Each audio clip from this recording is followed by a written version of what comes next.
Hi students, कैसे हैं आप सब लोग। मुझे उम्मीद है कि आप सब लोग बहुत बढ़िया होंगे। तो स्टूडेंट्स, आज के इस वीडियो लेक्चर में जो क्वेश्चन हम लोग सॉल्व करने जा रहे हैं, वैसे तो बड़ा सिंपल सा क्वेश्चन है और इस क्वेश्चन का आंसर आप लोग देखते ही बता सकते हो।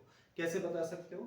देखो, हम लोगों को यहाँ पर एक इक्वेशन दे रखी है और इस इक्वेशन में हम लोगों को दिया है कि a upon B plus B upon A की जो वैल्यू है वो किसके इक्वल है? 2 के इक्वल है।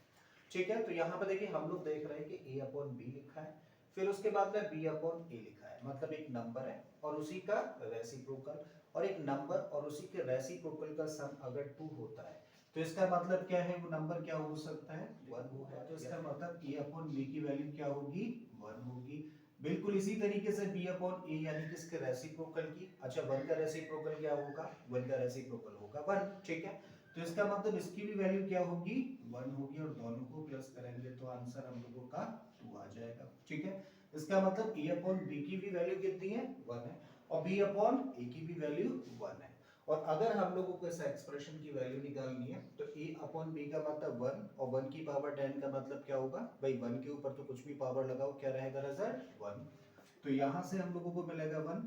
बिल्कुल इसी तरीके से b अपॉन a की भी वैल्यू क्या है? 1 है और इस पर भी अगर 10 पावर लगाते हैं तो भी रिजल्ट क्या होगा? 1। और दोनों को प्लस कर दोगे तो क्या रिजल्ट आ जाएगा? 2। मतलब इसका आंसर होगा 2।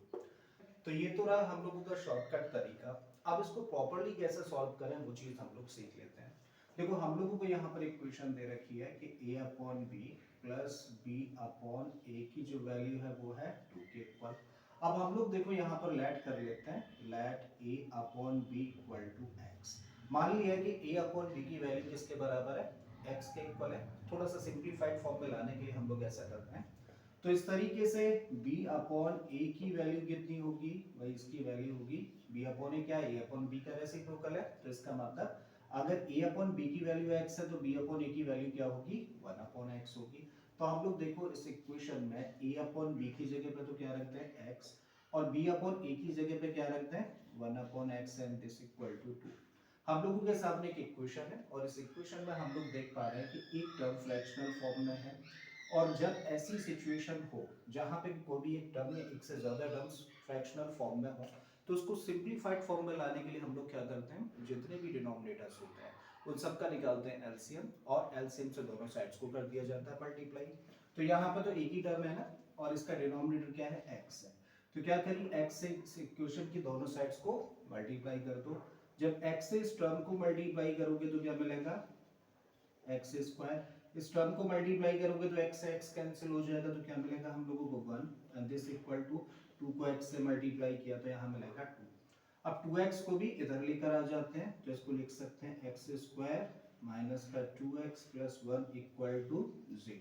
अब देखिए कैसी फॉर्म लग रही है।